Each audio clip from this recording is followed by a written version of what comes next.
Bonjour, buongiorno, buenos dias, bon dia, hello. Nous sommes ici à Perpignan.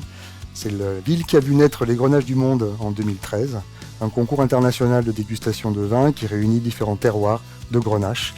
Un concours qui a une vocation internationale. Dès le début, nous avons visité la Sardaigne, la Catalogne, l'Aragon, plusieurs fois bien évidemment le Roussillon et aussi le Languedoc.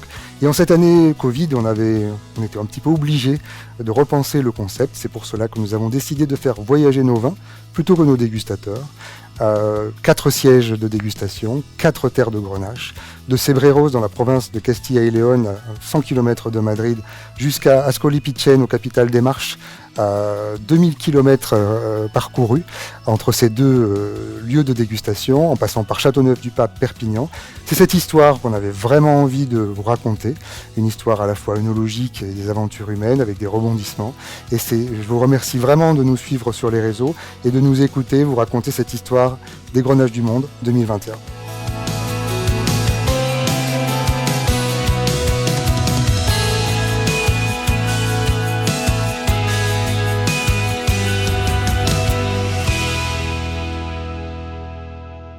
Pour nous, c'est aujourd'hui l'occasion de vous présenter un petit peu une partie de l'équipe qui a rendu cette édition particulière possible. J'avais envie de vous présenter Fabrice Rieux, le président du concours, Eric Aracil, directeur adjoint du CIVR et aussi responsable de la coordination de cette édition internationale, Yves Zier, notre directeur technique qui s'est chargé d'organiser les séries et les dégustations. Donc c'était l'occasion de partager avec vous cette expérience. Et j'avais envie de poser une question à Fabrice tout d'abord. Une édition comme celle-ci, dans une année aussi difficile, multiplier comme ça les difficultés, les pays, les interlocuteurs, les langues, est-ce que c'est pas un peu fou, c'est ça le Grenache, surprendre et se donner des défis insurmontables a priori, pourtant qu'on arrive à surmonter?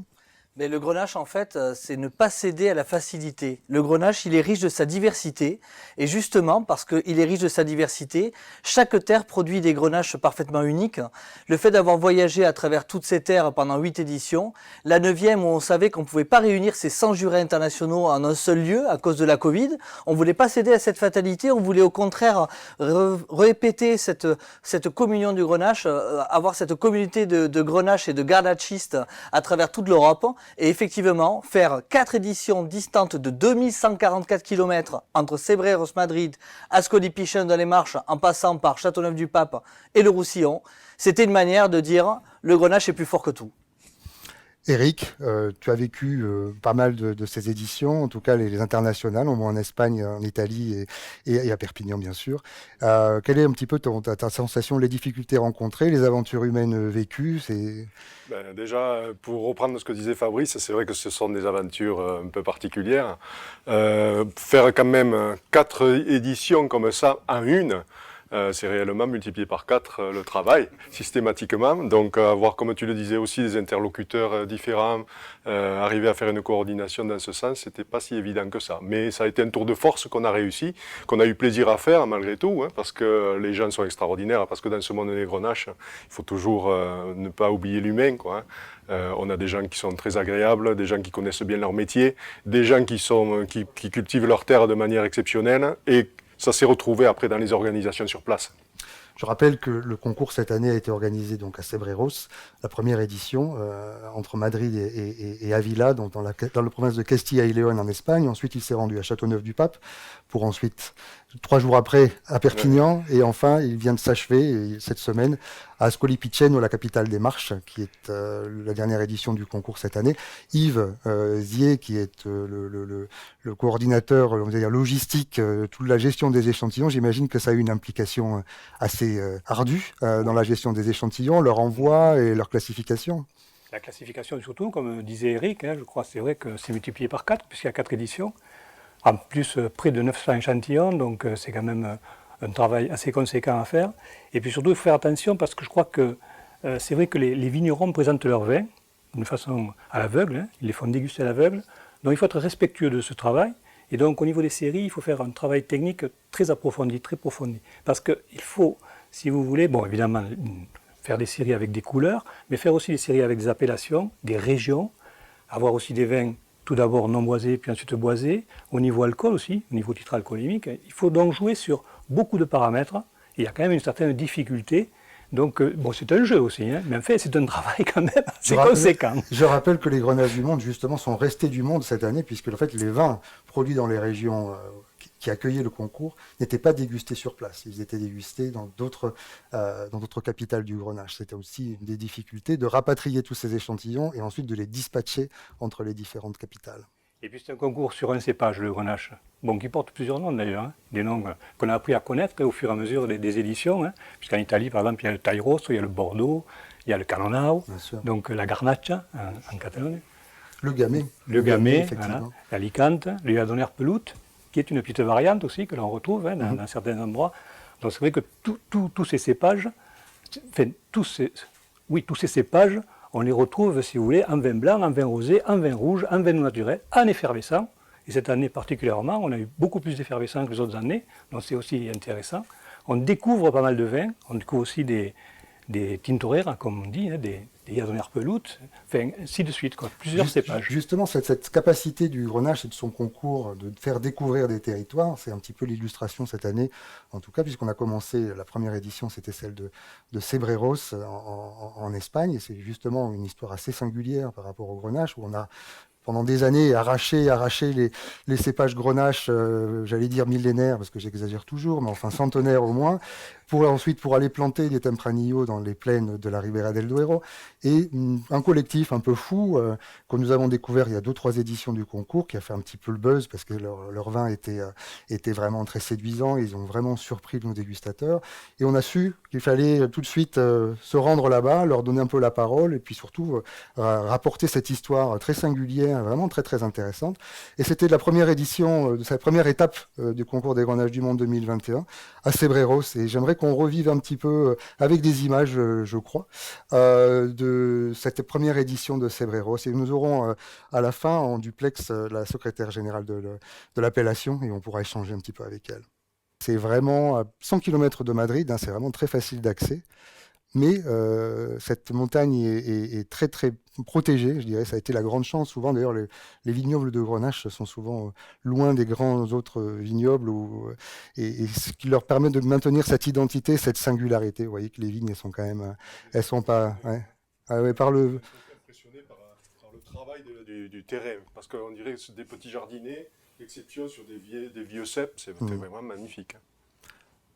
C'est clair. Et en même temps, on retrouve cette diversité ou cette différence dans là, Rafael Mancebo, qui malheureusement n'est pas disponible aujourd'hui, qui est le président de l'appellation, qui est un petit peu l'initiateur aussi avec un collectif de cette résistance grenachiste pour maintenir cette identité spécifique castellane, mais très grenache. Là, c'était le montage que nous avons fait dans un restaurant extraordinaire d'ailleurs, avec tous les dégustateurs. La majorité, comme je le disais, était espagnole, mais les vins étaient français, italiens, d'autres régions espagnoles, quelques-uns, des États-Unis, du Chili et de la Grèce. Je crois que c'est les pays, j'ai mentionné tous les pays qui ont participé cette année. Oui, on était dans des lieux aussi formidables hein, pour la dégustation elle-même. Là, c'était une ancienne cave, justement, transformée en restaurant. Qui auparavant, justement, on voit un petit peu la difficulté dans une région un peu en reconstruction de son identité viticole, c'était avant un supermarché, c'est-à-dire que ça a été complètement détruit pour en faire un supermarché. Et ils ont récupéré comme ils récupèrent les vieilles vignes, là ils ont récupéré toute la vieille cave, la vieille bodega, pour en faire un restaurant absolument extraordinaire. Où bien sûr, on ne sert que des vins de Cebreros. Tu parlais de Raphaël tout à l'heure, moi j'ai une belle image de ça qui est vraiment synonyme de l'histoire de cette appellation. Et lui-même se nommait le Don Quijote de Cebreros. Ouais. Donc quelque chose d'un peu de fou, qui s'est bien mis en place au fur et à mesure des années et qui a été travaillé vraiment avec une identité et une envie d'aller loin et de dépasser vraiment tous les obstacles. C'était extraordinaire ça. Ça c'est le Grenache. C'est le Grenache quelque part. Exactement, je pense que ça illustre cette capacité du Grenache à résister finalement à un cépage un peu ignoré ou un peu méprisé parfois dans les années précédentes. Et d'un seul coup, ils se sont retrouvés tellement bien protégés, à avoir quelque chose de tellement singulier à communiquer, que finalement ça les rend beaucoup plus intéressants que des appellations clonées quelque part, où on fait un petit peu ce que font tout le monde. Là, c'est vraiment quelque chose spécifique, et je vous engage vraiment, si vous avez le temps, si vous allez à Madrid, de faire un saut à Cebreros, parce que c'est vraiment des vins extraordinaires. Je pense qu'on peut parler peut-être en duplex, si Pepi San Juan, la secrétaire de l'appellation, est disponible, on pourrait lui poser quelques questions. Alors elle ne parle pas français, donc je vais lui poser des questions en espagnol, et j'essaierai de vous traduire ou de les résumer. Ay, Pepi, gracias por estar con nosotros. Hola. Que sepas que nosotros estamos sanos y salvos, que hemos vuelto de la cuarta Bien. edición del concurso, sano y salvo de Ascoli Piceno, que tenemos la PCR negativa, o sea que nadie se ha infectado ni contagiado.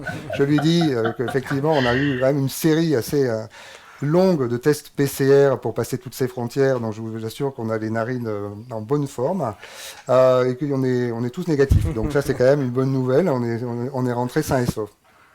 Cuéntanos un poco tus recuerdos de esta edición del concurso y bueno, esperemos volver, tú sabes, estamos, ya me estoy a punto de empadronarme en Cebreros, Cuéntanos. Bien.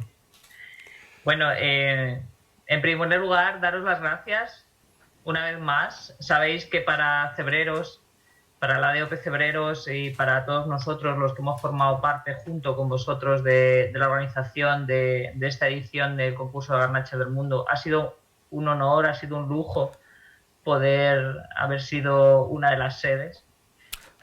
Te corto un segundo para traducir. Non, je nous remercie évidemment que pour toute l'appellation, c'était d'abord c'est un vieux projet, c'est vrai j'en ai parlé un petit peu avant, mais surtout un honneur. Ce sont vraiment très orgueilleux d'avoir pu attirer un événement international de ce style. Mais je rappelle et je vais le lui dire que c'est vraiment la vocation, je crois, de ce concours. Je crois qu'on tous ici, on est d'accord pour dire ça. Yo creo que os agradecemos nosotros. Por ser lo que sois.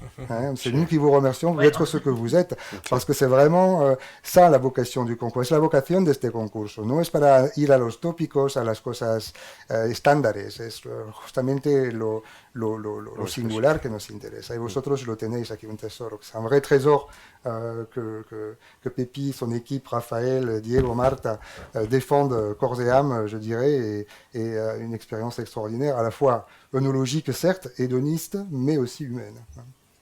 Bueno, Cebreros es una DOP muy pequeñita, como sabéis. Ahora mismo somos 18 bodegas productoras 18 caves qui produisent à l'heure en actuelle, 35 municipios que dans 35 conforman la municipalités. DOP. ¿Y los hectáreas? 500, si me 500. acuerdo bien. Y con aproximadamente unas 500 hectáreas de viñedo certificadas. Nada más, 500 hectares à l'heure actuelle certifiés, je sais qu'ils sont en train d'en inscrire d'autres. Y en su momento más alto, antes de los arranques masivos, ¿cuánto había? Me quedo a veces sin sonido, pero bueno, me cortas si no me oyes. Y nada, estamos encantados de haber formado parte del concurso. Sabéis que aquí tenéis vuestra casa cuando queráis. La diversidad de la DOP para nosotros, pero no somos objetivos, la hace muy especial. Y bueno, y muy orgullosos de estar posicionando los vinos al nivel que ya se están posicionando, ¿no? Con el trabajo de tantos años. C'est un peu comme pour eux, en tout cas, ce qu'elle explique, une récompense d'un travail de plusieurs années pour lutter d'abord pour la création d'une IGP, puis d'une appellation d'origine contrôlée. Et c'est un peu une sorte de consécration, quelque part, le fait de pouvoir accueillir un événement de ce type. Mais je lui répète, te lo reitero, gracias a vosotros. Justo una pregunta. ¿Cuántos hectáreas había en su tope en la zona, antes del arranque? Uf, en No los sé. años 80. Sí, por allá. Aproximadamente unas 2000. Oui, donc voilà, 2000 hectares, ils en ont maintenant 500.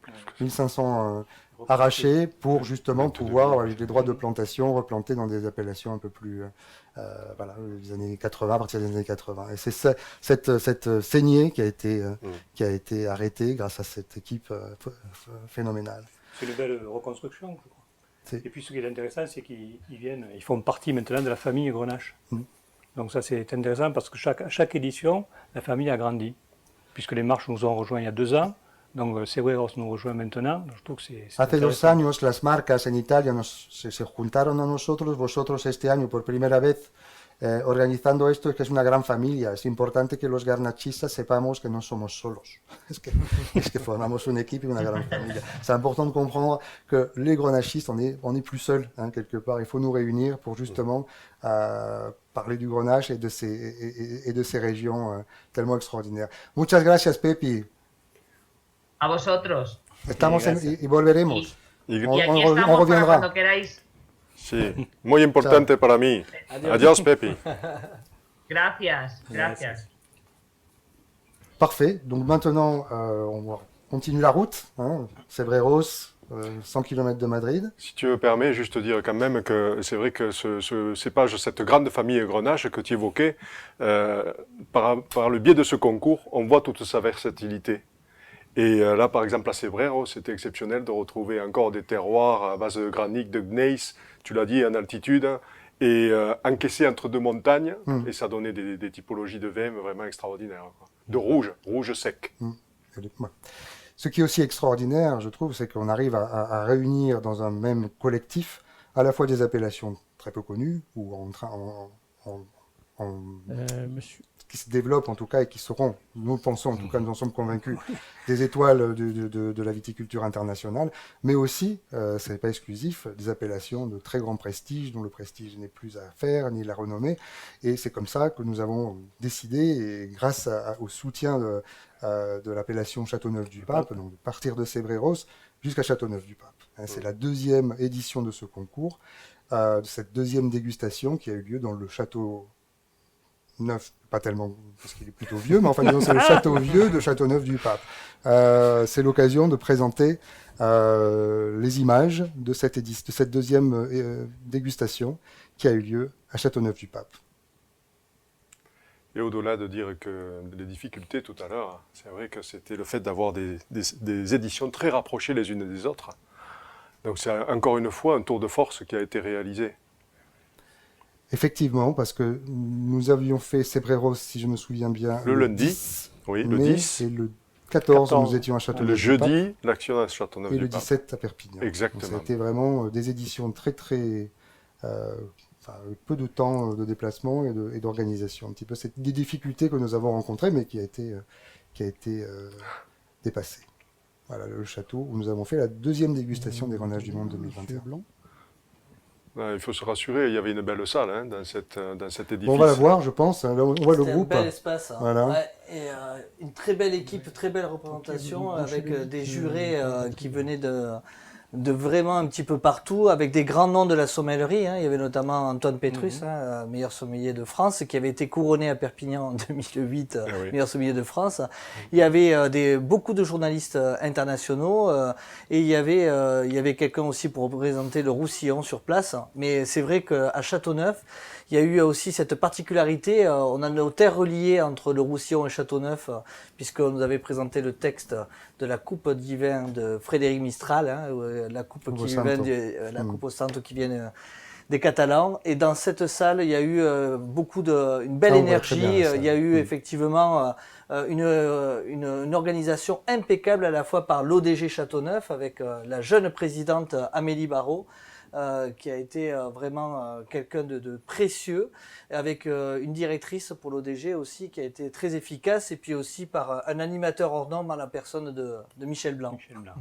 C'est clair, d'ailleurs je pense qu'il est connecté aussi en duplex, on va pouvoir parler avec lui. Je crois que c'est important aussi de décrire un petit peu les dégustateurs, donc c'est des profils professionnels exclusivement.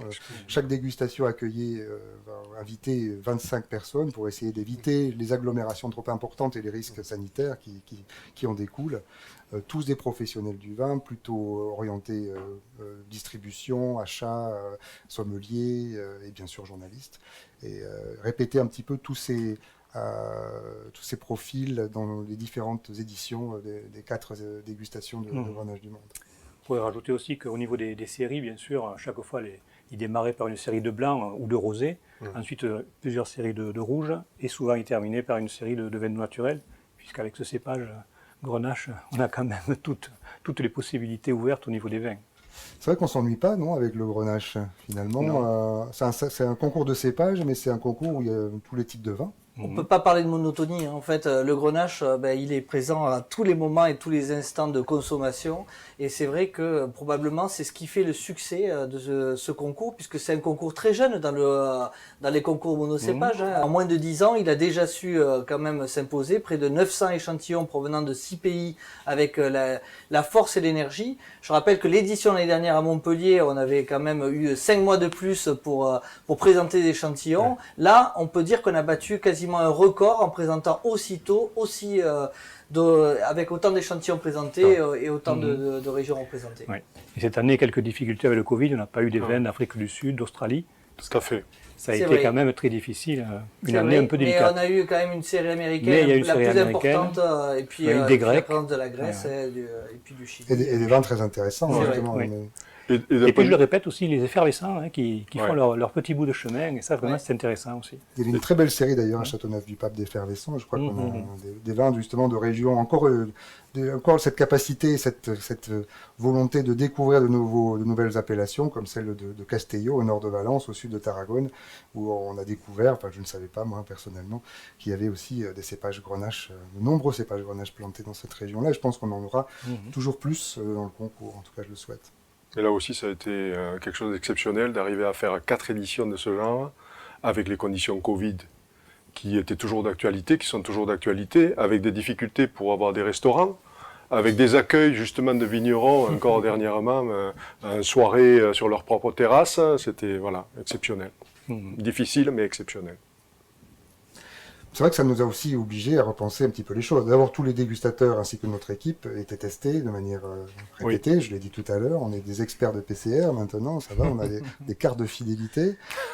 Mais ça a aussi permis d'imaginer aussi des accueils un peu différents, puisqu'en fait, on allait dîner chez l'habitant avec leur famille, leurs enfants, au lieu de faire des repas de journalistes un peu convenus dans des restaurants plutôt anonymes. Dans ce cas-là, on avait vraiment une vision vraiment cet aspect terroir dans ce qu'il a d'humain, finalement. Parce que familial. Ce n'est pas que le climat et la terre, c'est aussi effectivement cet apport humain et ce côté familial. Et à Châteauneuf, ça a été vraiment très très visible. C'était vraiment une belle... C'est la découverte des vins, mais c'est aussi la découverte des vignerons. Et c'est important d'avoir des contacts avec les gens de chaque terroir, différent. C'est aussi intéressant de comparer un peu les philosophies du grenache. Encore une fois, on voit que c'est un peu une auberge espagnole. Chacun apporte sa philosophie et sa manière d'être, sa manière de faire, puisqu'on part de Cebreros, qui est quand même un territoire plutôt monocépage, où le grenache n'accepte, ou en général, a très peu de compagnons d'assemblage, alors que je crois que par définition, c'est un peu la définition de Châteauneuf-du-Pape, celle d'assemblée, non ? Yes, we blend, et c'est l'occasion peut-être de parler avec Michel s'il est disponible. Je crois que c'est lui qui a inventé l'expression, le Yes, we blend de Châteauneuf-du-Pape. Je ne sais pas s'il m'entend, Michel. Donc, je vais vous partager le paysage où je suis, voilà. Et je vais vous montrer. Vous voyez le paysage ? Oui, parfaitement. Enfin, pas petit, mais c'est bien. Voilà. Donc là-haut, c'est le château du Marquis de Sade. Voilà. Tiens donc. Bon, ben merci. Pourquoi on n'a pas dégusté là-bas ? Merci de m'accueillir avec vous. parce qu'il appartient à Pierre Cardin et que la succession n'est pas encore réglée. Ah, d'accord. Tout s'explique. D'accord, j'étais déçu. Bon, comment ça va ? Mais pourquoi ? Mais peut-être une prochaine fois. Ah, exactement. On reviendra de toute façon. Ouais, tout va très bien. Raconte-nous un peu cette édition. C'est vrai que ça a été un petit peu... On a dû changer les dates dans ce cas-là. C'est vrai qu'on a dû être très, très flexible par rapport au planning initial pour s'adapter aux différentes normatives. Mais je crois que là, pour le coup, vous n'avez pas de cluster, vous autres non plus, non ? Pour nous, tout va très bien. Tout s'est très bien passé. Ça a été beaucoup de stress, comme ça a été dit, par rapport à la difficulté de loger, notamment de restaurer les jurés. Mais je pense qu'on a réussi à faire les choses de manière conviviale et dans le respect des préconisations sanitaires. Et c'est une très belle expérience pour tout le monde, y compris pour nos jeunes stagiaires qui ont eu plaisir à déguster les vins et à être à vos côtés.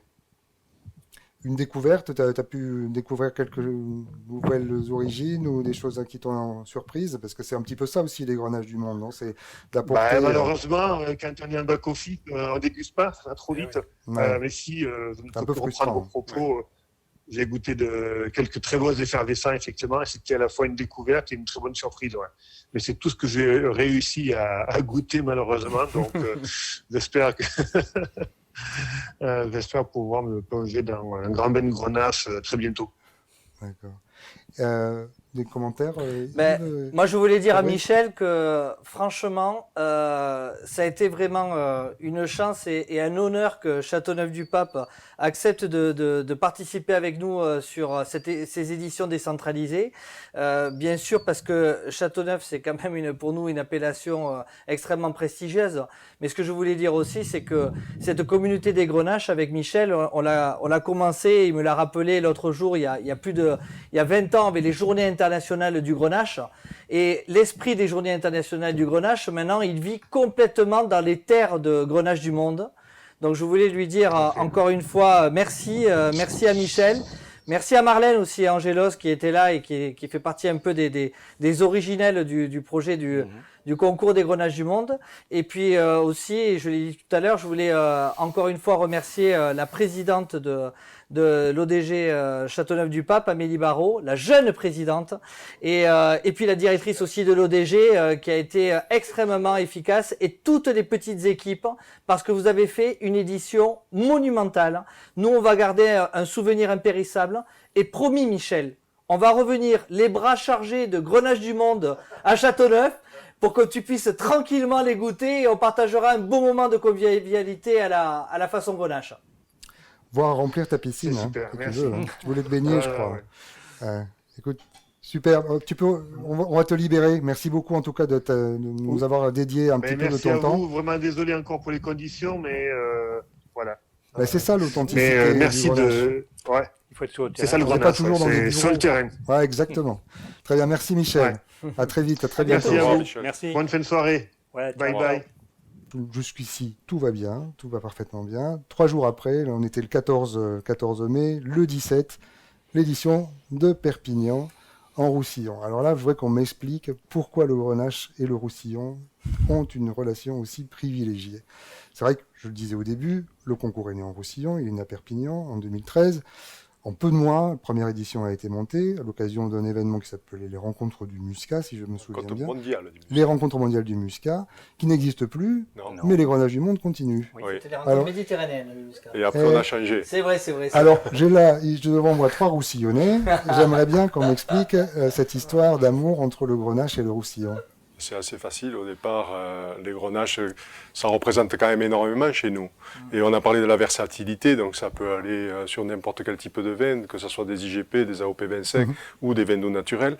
Et c'est vrai qu'à l'origine, les Grenaches étaient dédiés aux vins d'eau naturels.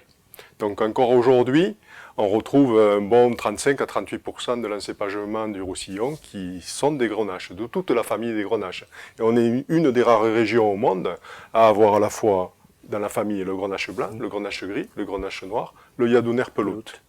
Donc c'est assez exceptionnel, et de fait, ça a été une logique qui s'est mise en place tranquillement. Après les Muscats, on s'est dit non, il faut quand même faire valoir de manière un peu plus large avec les Grenaches. Ce sont quand même les deux grands cépages. Les deux grands cépages, effectivement. Vraiment les deux grands cépages du Roussillon.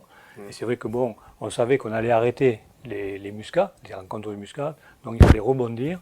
Et c'était vraiment l'occasion quand même de mettre en avant, de mettre en lumière ce cépage Grenache. Effectivement, le Grenache, dans nos 16 AOP et IGP du Roussillon, fait le lien entre 14 de nos AOP et IGP. Et c'est ça un petit peu la force, c'est quelque chose de transversal. Donc on relie nous-mêmes nos propres terres du Roussillon à travers le Grenache, qui est un dénominateur commun. Et finalement, c'est tout le sens du Grenache d'aller aujourd'hui, de s'être exporté, d'être sorti du Roussillon, puisque le concours des Grenaches du monde a été créé par le Conseil interprofessionnel des vins du Roussillon, qui a toujours bien sûr le propriétaire et l'organisateur principal. Mais on est dans un esprit de partage communautaire et collectif et transfrontalier. Et cette année, avec ces 4 éditions délocalisées, je pense qu'on a vraiment montré ce côté transfrontalier. Alors l'édition de Perpignan, peut-être un petit peu on plus. Voit des images ici. Alors et c'était un très beau montage dans le Palais des Rois de Majorque. Donc c'est vraiment un endroit aussi qui était difficile d'accès en temps de Covid. Ouais. Ça a été une prouesse, si j'ai cru comprendre, pour obtenir l'autorisation de déguster là. La première fois qu'on refaisait proposé une manifestation au niveau du Palais Roi de Majorque depuis les temps du Covid. Donc, on peut même dire surtout, et on peut remercier parce que cette édition, elle n'aurait pas pu se réaliser comme ça. Je vais dire la vérité, hein, c'est qu'au départ, on n'avait pas du tout envisagé le Palais du Roi de Majorque au niveau de l'édition du Roussillon. On cherchait une salle pour pouvoir organiser ça. Sauf que tous les restaurants étaient fermés, les salles événementielles fermées, il n'y avait pas de salle adéquate. Et puis quand on a vu les lieux choisis par Cebreros à Madrid, Ascoli Piceno dans les Marches et Châteauneuf-du-Pape, on s'est dit, il nous faut quelque chose qui soit suffisamment symbolique. Dans la symbolique, quand même, il y a quelque chose d'important, parce que le Palais des Rois de Majorque, ce sont d'abord les Rois de Majorque. Bien sûr. D'accord. Et c'est le lien, justement, qui a fait qu'après, avec la grosse couronne catalano-aragonaise, que le Grenache s'était exporté un petit peu partout. Donc c'était aussi très symbolique de le faire au palais. Dans ce palais du XIVe siècle, qui est la propriété du conseil départemental, on peut remercier bien sûr en premier lieu la présidente Hermeline Malherbe qui nous a fait l'amitié de nous autoriser à organiser. On avait le droit à 45 personnes, pas une de plus, donc il y avait 35 jurés internationaux présents. Et il y avait surtout dans ces jurés, on avait fait le choix de chercher tous les meilleurs à 300 km à la ronde. Et donc on avait sommelier du Wine 5, meilleur bar à vin du monde à Toulouse, comme la rédactrice en chef de Terre de Vin de Montpellier, mais on avait aussi bien sûr des Catalans du Sud avec le meilleur sommelier d'Espagne qui est catalan, Josep Pellegrin, des meilleurs sommeliers de Catalogne, la présidente des sommeliers de Catalogne en la personne de Anna Vicens, directrice une délégation internationale. Et bien sûr, et le président des Terres de Grenache aussi, Joan Ignasi Domenech. Et surtout, nous avions aussi une délégation andorrane. Et ça, c'était vraiment une première. Ils sont venus à 10, les Andorrans. Et ils sont venus, non seulement ils ont été intronisés par la confrérie La Commande Majeure de Roussillon, mais aussi ils ont créé leur association de sommellerie. Et donc, cette délégation menée par Josep Baet avec tous les plus grands représentants de la sommellerie et de la restauration andorrane étaient présents et on veut tisser des liens de plus en plus forts. Donc, l'intérêt aujourd'hui dans l'édition du Roussillon, ça a été grâce à tous nos partenariats, parce que cette édition, elle n'aurait pas pu se faire sans l'aide financière du Conseil régional de l'Occitanie, à la personne de sa présidente Carole Delga, mais aussi et surtout parce qu'on ne pouvait pas avoir affaire à des traiteurs pour nous aider à la dégustation. On a été sauvés au dernier moment par le lycée hôtelier Christian Bourquin, avec les élèves de la mention sommellerie et de leurs professeurs responsables, qui nous ont aidés à faire tout le service. Donc en gros, tout le monde, sur les escaliers, sur les marches du Palais du Roi de Majorque, c'est 35 jurés qui ont œuvré et travaillé pour faire de cette édition à Perpignan une édition absolument extraordinaire. Et des journalistes aussi internationaux, bien sûr, puisqu'on a des gens qui vivent en France et des fois pas très loin de chez nous. Donc on avait une des meilleures journalistes japonaises, on va dire le meilleur journaliste allemand, etc., etc. Donc je pense que là-dessus, il y a eu un gros travail qui a été réalisé. Peut-être aussi la position géographique de Perpignan, une ville très frontalière finalement, avec l'Andorre, avec l'Espagne, ça permettait aussi une facilité que d'autres sièges à Montpellier, on était du concours étaient beaucoup plus loin des différentes frontières, donc ça a permis, effectivement, je crois que c'était la dégustation la plus importante en nombre. Oui. Y compris un nombre d'échantillons. Et oui, puisque normalement les éditions antérieures se déroulait sur 2 jours. Et là, par rapport au Covid, on n'a fait qu'une journée de dégustation, une matinée de dégustation. Donc il fallait quand même réduire un petit peu. Donc c'était plus facile dans les autres villes, dans les 3 autres étapes, d'avoir 25 jurés et 5 tables de jury. Et ici, on pouvait se permettre, en plus, dans la grande salle du Palais des Rois de Majorque, qu'on avait largement la place pour les conditions d'écartement. Donc on pouvait prendre 2 jurys de plus, ce qu'on a fait. Voilà. Juste une petite chose aussi importante, tu parlais de l'aide précieuse du lycée hôtelier. Dans toutes les régions qu'on a visitées, dans ces 4 éditions, on a eu besoin de gens qui nous aidaient derrière, parce que le back-office, c'était vraiment, c'est presque le plus important sur le moment, moi aussi. Il faut que ça soit réglé avec minutie, que les vins sortent à la bonne température. On a eu quelques soucis qu'on a gérés en s'adaptant systématiquement. Et c'est vrai que les serveurs qui étaient là, c'était soit des jeunes, uniquement à Perpignan, des jeunes, sinon c'était des vrais professionnels aussi en activité. Et tout le monde s'est mis au diapason et c'était extraordinaire ça. Parce que vraiment, sortir des vins à température, servir au bon moment, avoir le bon numéro de vin qui correspond, et quand il y a un problème sur une bouteille, gérer cette bouteille de double, tu le sais Yves, c'est quand même très difficile, il faut être toujours très attentif, et voilà, c'est important de le signaler. C'était très professionnel. Parfait. Écoutez, bouquet final. On parle maintenant de la dernière édition, celle qui est la plus récente pour nous. On vient tout juste de rentrer d'ailleurs. On arrive. D'Ascoli Piceno, les Marches en Italie. Vous êtes sur la mer Adriatique, enfin à la hauteur de Rome à peu près. Une ville extraordinaire, très difficile de circuler dans un gros camion comme le nôtre, mais on a su s'en sortir, donc ça c'est pas mal, une épreuve aussi remportée. Et là pareil, une histoire très singulière, parce que évidemment le Grenache n'est pas exclusivement planté ici, il y a d'autres cépages autochtones, il y en a, on en parlera maintenant avec Maurizio qui nous expliquera un petit peu sa région. Mais pareil, un cépage qui a été découvert comme étant un biotype, comme ils disent en italien, du Grenache. Le Bordeaux qu'ils appelaient. Alors, il y a tout un débat à l'heure actuelle sur comment l'appeler et comment on va pouvoir l'appeler. Mais c'est un Grenache, et c'est un Grenache noir, et qui donne des vins extraordinaires et très valorisé, très coté sur les marchés internationaux. Alors, il faut rappeler aussi que pas loin, donc au niveau de l'Ombrie, hein, dans la région de Perugia, ben, le Grenache s'appelle le Gamay del Trasimeno. Donc c'est particulier aussi, quoi. Et ce mot d'ailleurs, j'ai discuté moi souvent avec un vigneron du Trasimeno, du lac du Trasimeno, et il me disait que ça le gênait, quoi, d'avoir ce terme Gamay.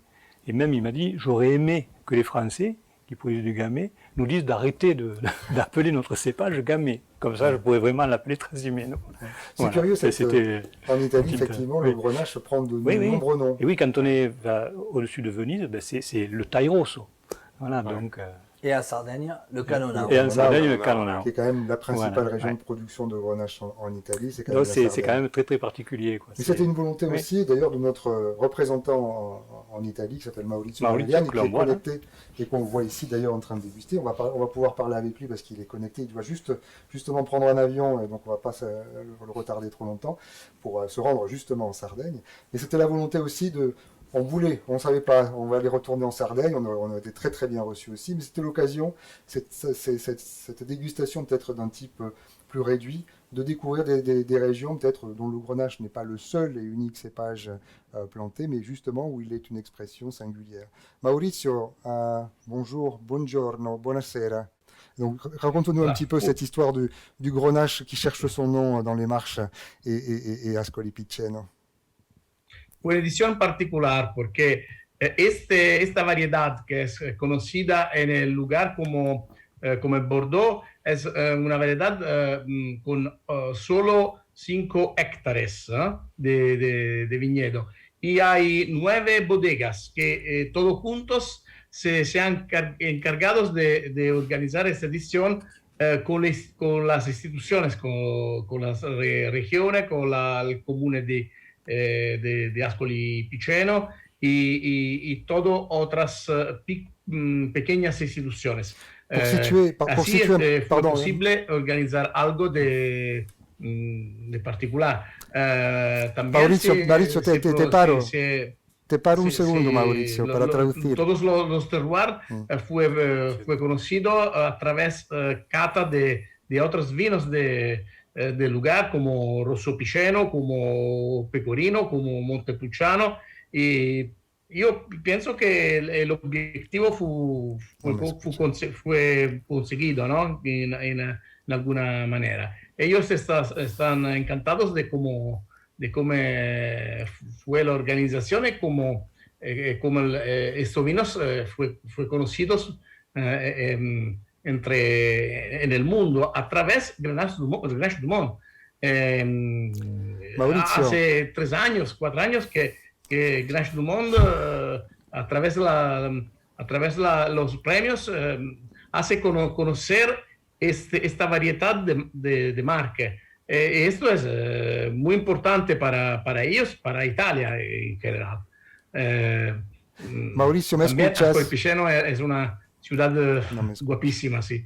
Si quieres venir es un posto que encanta. Volveremos, no sé si me escuchas. Je vais résumer un petit peu ce qui vient d'être dit. C'est vrai qu'il y a 9 caves qui possèdent sur 5 hectares, 5 hectares de Grenache disponibles dans cette région-là pour 9 caves qui ont été un petit peu les amphitryons, les initiateurs du projet, avec bien sûr des institutions locales type chambre de commerce, région, très important, le tourisme local, pour mettre en avant ce Bordeaux et ces vins de Bordeaux. Et il insiste sur le fait que c'est grâce au concours des Grenaches du monde que les vins de Bordeaux ont commencé commencer à sortir au niveau international, parce qu'imaginez-vous, 5 hectares, c'est très peu de production, donc peu d'exportation. C'était une façon de donner au public intéressé, d'amateurs du vin et des professionnels, qu'ils connaissent ces vins-là. Quelqu'un veut intervenir. Il y a beaucoup de valeur ajoutée. Et beaucoup de valeur ajoutée. C'est très intéressant d'ailleurs de voir comment ils arrivent. Je ne sais pas qui veut intervenir sur les vins de Bordeaux. On a des vins qui sont, il faut rappeler que ce sont des vins rouges secs qui sont du beau fruit, une belle puissance aussi, et en termes de prix, ça varie de 70 € la bouteille à 300 € la bouteille. Donc c'est aussi ça, c'est cette histoire de valorisation, hein. C'est très important. Qualité, du bois, du beau bois, quelque chose de luxueux aussi. Donc voilà. Mais encore une fois, on est sur une expression très, très singulière du cépage. Ceux qui l'ont goûté, quelques commentaires. Oui, mais comme je dis, moi, je parle toujours de la famille, et c'est vrai qu'on retrouve quand même toujours ce côté fruit du grenache, on le retrouve, quel que soit le terroir, quel que soit l'endroit où on le déguste, on retrouve quand même ce côté fruit. Et là, c'est vrai que ça paraît des vins assez légers, fruités, et puis finalement, quand on les a en bouche, il y a quand même une puissance qui se dégage, il y a une longueur, donc il y a une matière, il y a beaucoup d'ampleur dans le vin, donc c'est vraiment intéressant. Ce sont des vins qui sont très très intéressants. On a vu comme terrain, on l'a vu à l'image tout à l'heure. D'ailleurs, ça me rappelait par certains aspects les premières visites qu'on avait faites à Cebreros, avec ses côtés montagne encaissée et de part et d'autre donc les vignobles. Là, c'était un peu le même esprit, les mêmes dispositions, sauf qu'au lieu d'avoir du granit et du gneiss, c'était plutôt des argilo-calcaires ou du calcaire pur. Donc cette puissance-là que tu évoques et ce fruité très caractéristique, qui ressort, tout en ayant des côtés un peu crayeux, tout en ayant aussi une minéralité exceptionnelle sur tous les produits qu'on a dégustés, tous les vins qu'on a dégustés. Donc, non, je pense qu'ils font du beau travail. Mais ils ont aussi, comme le disait Maurizio, il y a d'autres cépages à côté qui font que ça fait aussi un effet d'enroulement et d'entraînement. J'aimerais rebondir, c'est ce côté non exclusif du cépage grenache. C'est pas quelqu'un qui exige d'être le seul protagoniste. Et ils l'ont très bien compris en Italie, je pense, de pouvoir parler du grenache, mais de parler aussi de tout ce qu'il y a autour. C'est l'environnement, à la fois les anis, on a eu des olives, c'était extraordinaire, et qui vont en plus très très bien avec leur vin, et puis des autres cépages. Il n'y a pas de raison. C'est le refus de la monotonie, et c'est ça, c'est la diversité qui règne dans ce type de région et dans ce type d'événements que sont les grenaches du monde. C'est marrant de parler des olives, parce que quelque part, quand on regarde bien, il y avait aussi les oliviers sont un dénominateur commun à tous ces terroirs qu'on a visités cette année. La Méditerranée, c'était très méditerranéen cette année, effectivement. Très bien. Même c'est vrai où tu avais des oliviers, parce que c'est la culture. Voilà. Grazie mille, Maurizio. No sé si me escuchas, pero gracias por tu intervención y buen viaje a Cerdeña. Je lui souhaite un bon voyage parce que je sais qu'il doit maintenant partir. Exactement, pour la Sardaigne, pour une dégustation justement d'une autre région de Grenache que je pense qu'on nous pourrons aller visiter. Et si on, voilà, donc je pense que ce serait une future destination des Grenaches du monde, une fois évidemment l'année 2022 passée. Hein, donc on va peut-être en parler de futur. Aujourd'hui, c'est la publication des résultats, donc ils sont maintenant en ligne sur le site internet grenachedumonde.com. Nous allons bientôt, on me dit Yves, mais c'est sur le point d'être publié, donc beaucoup de nouveautés. Je crois qu'il y a environ plus de 300 oui, il y aura plus de 300 médailles. Ce qui est intéressant, c'est, puisque j'ai quand même regardé un peu tout, c'est que finalement, par rapport à tous les pays, on a tous les pays qui sont représentés, qui sont médaillés, et quasiment toutes les appellations aussi. Donc je trouve que c'est assez surprenant. J'ai été très surpris de voir ça, c'est-à-dire finalement, on a des médailles d'or et des médailles d'argent dans toutes les appellations. Et personne domine finalement. Personne ne domine, non. Ça veut dire quelque chose, quand même. Et je trouve que ça veut dire quelque chose. Et alors, ce qu'il faut quand même voir dans cette année, plus particulièrement, c'est le niveau des vins, quoi. Je crois que là, vraiment, on atteint quand même quelque chose de fantastique, hein, parce que les notes sont vraiment très très hautes. C'est ce qu'on pouvait souligner, parce que c'est vrai que autant toi que Frédéric que moi-même, on participe à de nombreux concours internationaux, et souvent on est un peu dépité parce que beaucoup de personnes présentent des vins du standard jusqu'au très haut, alors qu'ici, il y a de très beaux vins qui sont présentés, les gens sont partie prenante dans le bon sens du terme, et au final, on se rend compte aussi que les grenaches sont bien travaillés. Oui, et de très jolis vins. Et alors, bon, on a parlé de ces Italiens de Marche, hein, de Bordeaux, qui ont un prix quand même assez élevé. Mais on a dans d'autres terroirs, il y a des vins qui ont un prix de vente beaucoup plus bas, Bien sûr. et qui sont super. Exact. Mais il y a vraiment de très très belles notes. Et alors, il y a en plus un très grand partage entre les IGP, les IGT et les AOP. Hein. Il y a vraiment, Et vous savez, très content. Et au niveau de toutes les couleurs aussi. Et on commence à avoir quelques blancs et quelques rosés aussi dans les autres pays, alors que jusqu'à présent, c'était plutôt la France, où il y avait du grenache blanc et du grenache gris. Mais quand on invite les prescripteurs, tels qu'ils soient, à participer en tant que juré donc, à ce concours, de suite, ils accrochent. Ils ont envie. Parce que d'une part, la famille des grenaches, c'est une famille qui est très en vogue aujourd'hui dans le top 5 mondial, on va dire. Hein. Donc, c'est important, ça reste toujours très très important. Et puis surtout, encore une fois, cette versatilité, cette diversité, ce plaisir de côtoyer des gens qui, humainement parlant, sont extraordinaires. Parce que, voilà, il n'y a pas de... Autour du grenache, il n'y a pas forcément de prise de tête. Il y a de la gourmandise et du partage. Et ça, c'est important. Oh, mais je crois que cette année, c'est une illustration de cette capacité du grenache de réunir des territoires fort variés. Et puis, tu parlais, ça m'intéresse de rebondir là-dessus, du top 5, parce que parlons maintenant, on parlait beaucoup de production. Jusqu'à présent, c'est quand même un concours qui est plutôt axé vers les zones de production, les grenachistes. Mais pourquoi les grenachistes? Parce qu'ils en produisent. Bien sûr. Mais les grenachistes, c'est pas que des producteurs, c'est aussi des consommateurs. Dans le top 5, à l'heure actuelle, le grenache est une marque qui est attractive et qui séduit les importateurs, les consommateurs du monde entier. Oui. Et je sais qu'il y a beaucoup de projets de promotion collectifs autour du grenache dans des pays tiers, essentiellement aux États-Unis, en Asie, si je m'abuse, Asie du Sud-Est ou toute l'Asie, je ne sais pas exactement quelle est la limite géographique. Oui. Mais c'est un peu le projet de 2022. J'ai cru entendre qu'il y a des projets dans ce sens. Quelque part, il ne faut pas oublier quand même que, Fabrice le rappelait tout à l'heure, on est à la 9e édition des Grenaches du Monde, mais dès la 3e édition, c'est-à-dire en Aragon, à Campo de Borja, on a réussi à concrétiser un partenariat très étroit entre ce qu'on appelle l'association Grenache, donc avec beaucoup d'Aragonais et quelques Catalans du Sud, et le Roussillon. Et donc on a monté des programmes européens qui nous permettent d'avancer justement sur les États-Unis. On a commencé par les États-Unis, le Canada et 6 pays d'Asie. Et ça fait déjà 6 ans qu'on travaille sur ces pays et on pousse vraiment haut et fort l'image de l'ensemble des grenaches donc de nos régions de production. Et quelque part, quand on regarde au grenache d'Europe, au sens propre, c'est logique, parce que si on prend l'Espagne, si on prend l'Italie, si on prend la France, il y a quoi? Il y a 97% des grenaches mondiaux qui sont produits dans cette zone. Donc, effectivement, Frédéric, tu veux qu'on parle de 2022 ou, oui. Alors, 2022, ça va être quand même... C'était l'intention. Hein, non, mais moi, je m'esquivais, tu as vu. Hein. Oui, j'ai vu, mais il faut dire que... Non, mais 2022, ça va être forcément une édition vraiment exceptionnelle, mais on n'aurait pas pu choisir pour la 10e édition une énième terre de grenache. Il fallait aller à la rencontre du premier marché consommateur de grenache dans le monde, les États-Unis. Et donc, effectivement, Eric vient de faire un beau teasing par rapport à cette présentation.